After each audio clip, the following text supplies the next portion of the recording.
What's up, guys? Welcome into MLB DFS Live for Wednesday, April 28th. I'm your host, Ben Husser, joined by Justin Bales. Bales, I posted in Discord yesterday. I've worn the same hoodie around my house for the last week. Haven't lost since I've worn this hoodie around my house, so I can't take it off. So I once again have this same hoodie on. Yeah, that's a good idea. I think, Can't and take it I off. could be wrong. People wear hoodies multiple days, don't they? Oh yeah, definitely. But this is more than a couple. I This has been a solid 7 days. I have I don't know, 50 hoodies. So I wear one and then when the day's over, I put it in the wash and Yeah, I'm the same way. I have tons of my girlfriend hoodies. always gets really pissed off and is like, "Oh, we have to wash some." But I don't know, whatever. I thought that it was normal to do that, and I actually just found out legit a year ago that people actually wear their hoodies and sweatshirts multiple days in a row. Yeah, they definitely do. But I can't take this off now that we're winning. No, you So keep it on until yeah, you I lose. gotta keep it on. This is a interesting slate. It's not like yesterday, but I think there's some good pitching options. But I think the pitching options are very clear. And I think there's actually a couple. So I don't think there's overwhelming offensive spots, but I don't know. I think it's interesting. So we'll start talking about this here. We'll go into pitching first. If you haven't already, dfscover.com. Check out all of our free content. Bales has his favorite tournament play up every day. I have pitchers covered every day. Ruben and Sam have been working on a new article, which incorporates some of Sam's projections into them, which is a really good article. That's up for today, so you can head over to the website and check those out for free. We'll start talking about these pitchers now. I would say there's three good options at the top today: Tyler Glasnow, Carlos Rodon, and Alex Wood. I think Glasnow is the clear number one. I would also say he has the toughest matchup of the three against Oakland. There are a lot of strikeouts in the A's lineup, but they do have the power, and so I think it's more of a boom bust spot. But I think Glasnow is still just the best real life pitcher on the slate, and he is number one. But I have no issues with those other two. So I think at the top, those are the three for me, and then there's two other guys I like. But that's really my pool today. I think there's five pitchers that I'm comfortable using today, and I'm not stretching it much further than that. What are your thoughts on the top of pitcher Bales? I think the three that you named seem to be more or less the clear-cut chalky options. There's a few more that I'm interested in. We kind of talked about it before we came on here, but German Marquez is too cheap at 7,500. I think that he's a very good play.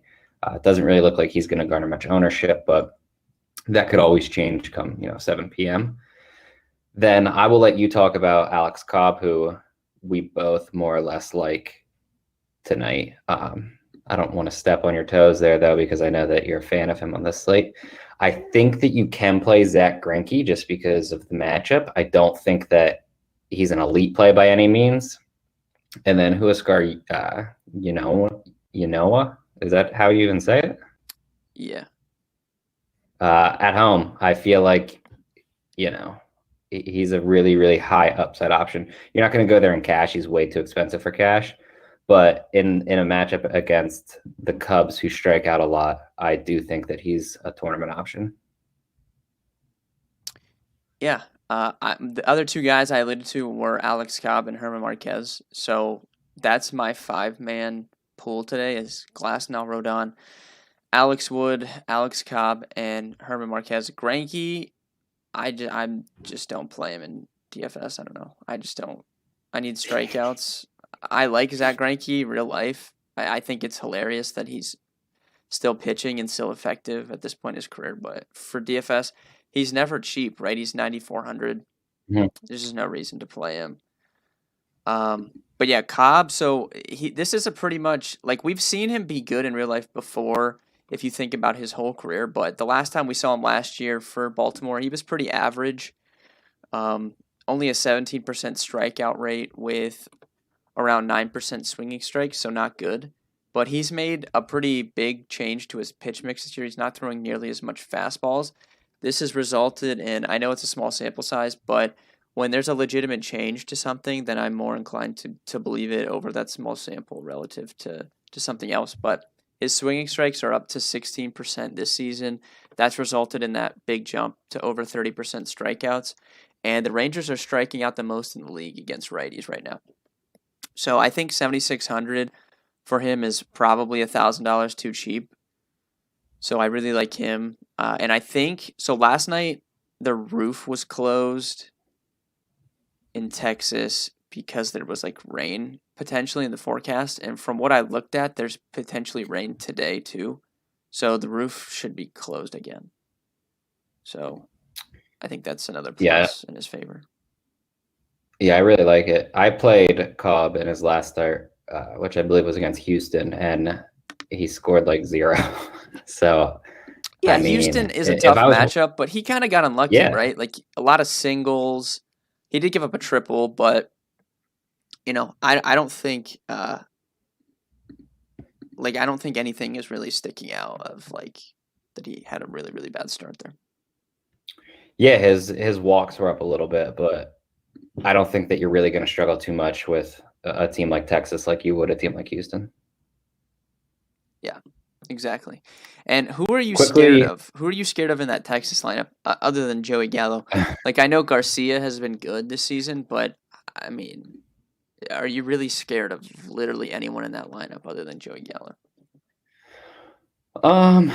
No, not really. And to be 100% fair, I'm not overly scared of Joey Gallo either, because he's kind of turned. He's a better hitter. I agree that he's turned into a better hitter at this point, but I feel like he's a better hitter in terms of walks.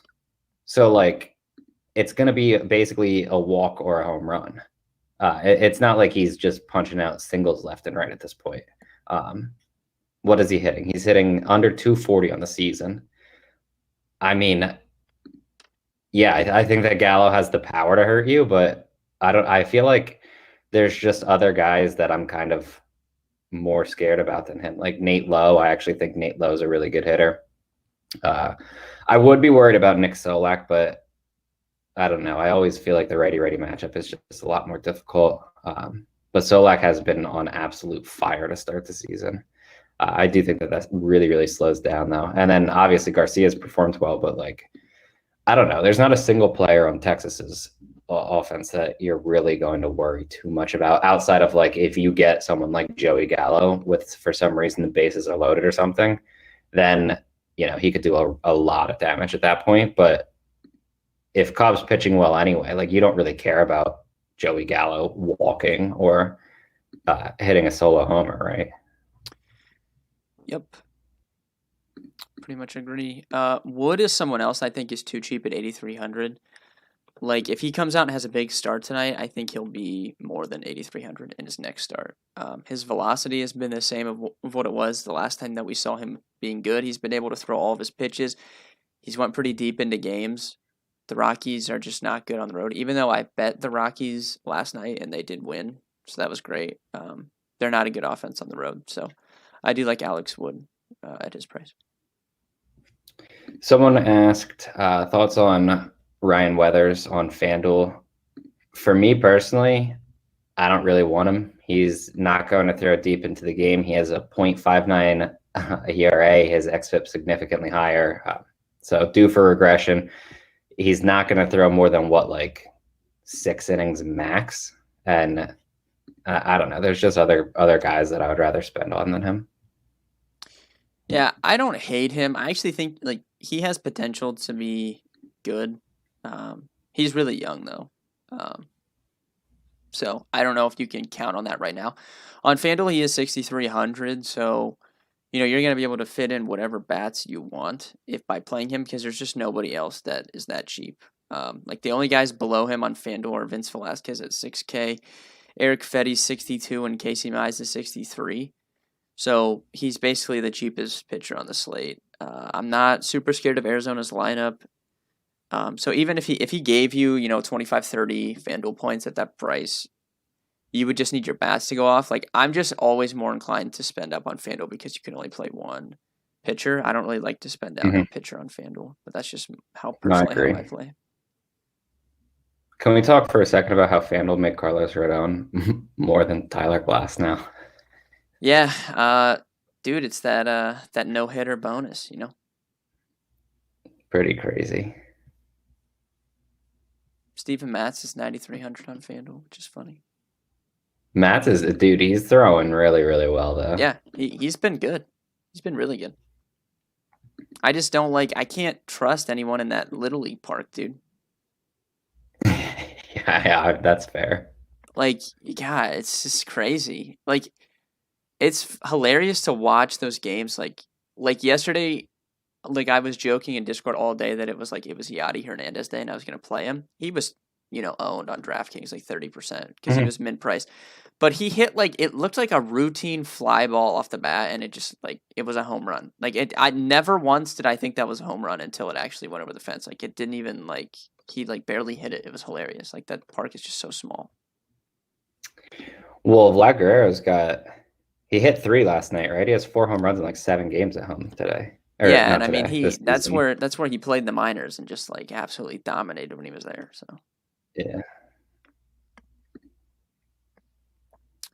all right. I'm just not interested in any of these other guys, right? Like Domingo Herman, count him out. Cole Irvin. I mean, I actually like lefties against Tampa, but you could throw him out at 7,200. I mean, is there anyone? I'm really not interested in any of these guys. It's pretty crazy for me to say, but I have 5 pitchers that I like today, and that's the 5 pitchers I would play in every lineup that I make, honestly. Yeah, I think my pool's slightly bigger than yours, probably 6 or 7. But no, like there's just guys that I'm not overly interested in. I think that it's pretty clear where you're going, honestly. Yeah. All right. So before we talk like individual positions, we can go over some stacks. So since I think there's actually some decent pitchers on the slate, I think the stacks are interesting. So I think how ownership's going to break down is I think the Yankees again and the Blue Jays are going to be the top two. And I think they're like 1A and 1B. I don't have a distinct choice between them at the moment. I think they're the top two stacks today, though.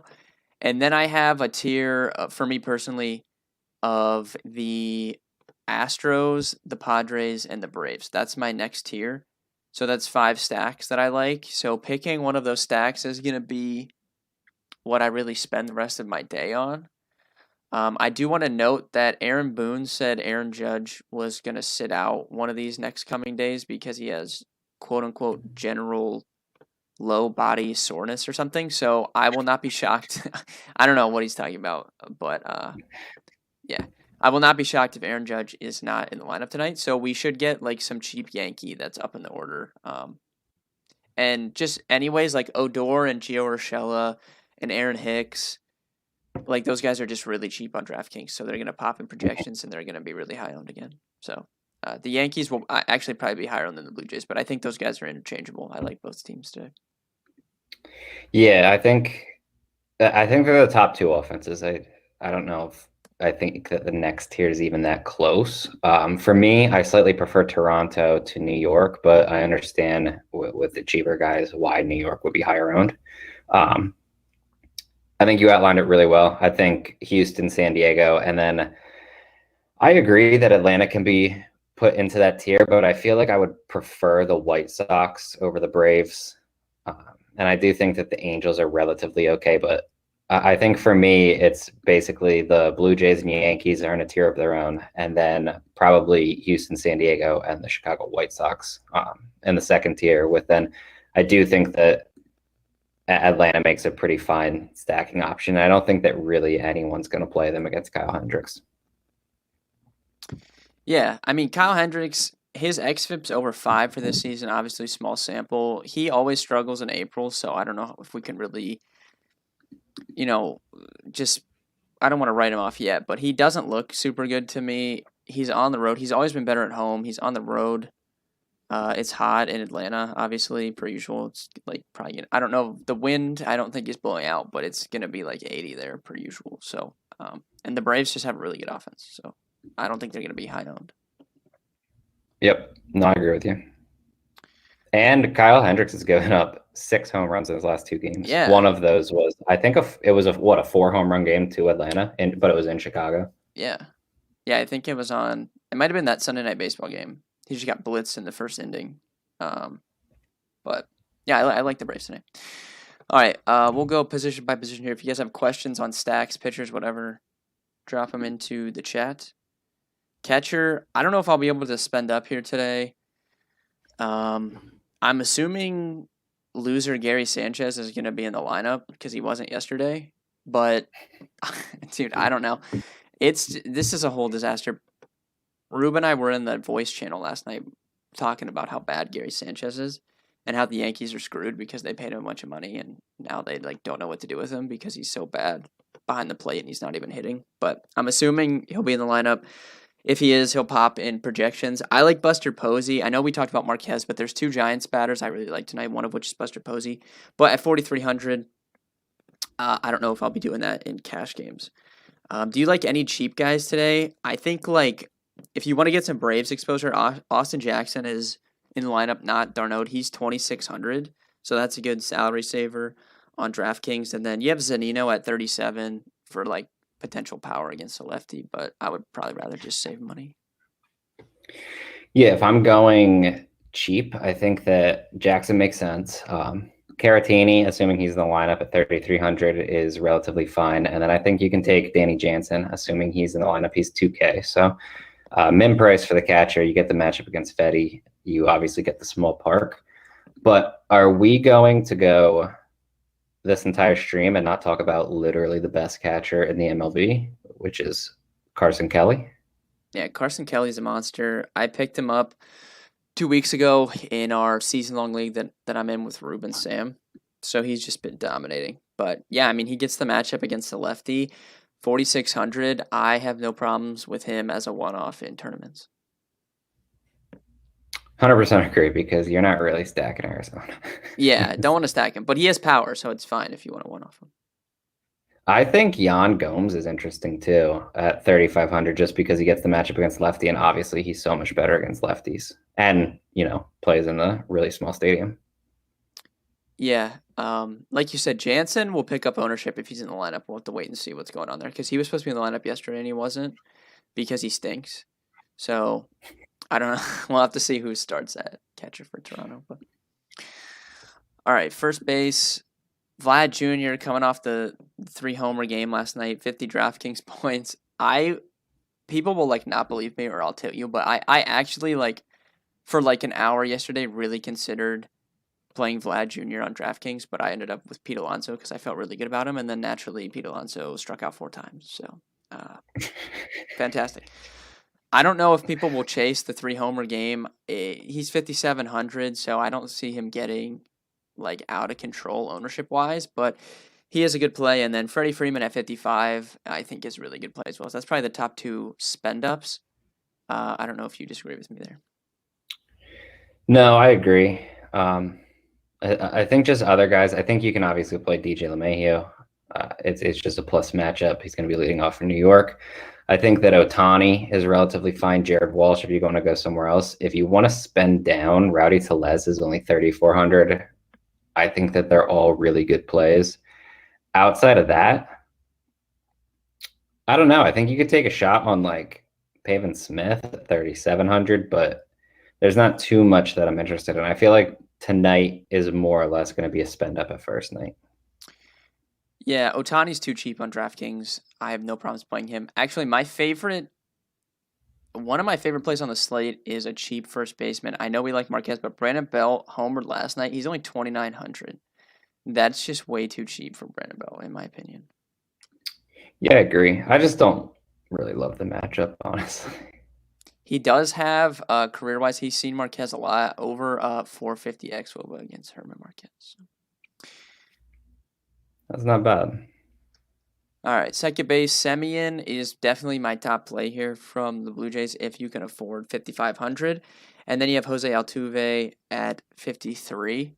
So there are some good spend ups. LeMahieu as well. I prefer LeMahieu against lefties, though, if I'm going to play him. But I think where the ownership's going to go is going to be Rougned Odor. He is only $3,500 on DraftKings. And with the Judge potentially out of the lineup, there's a chance that a couple times he bat cleanup recently, so he could be like fourth, fifth, something like that in the lineup. At 3,500, he will be really chalky today, I think.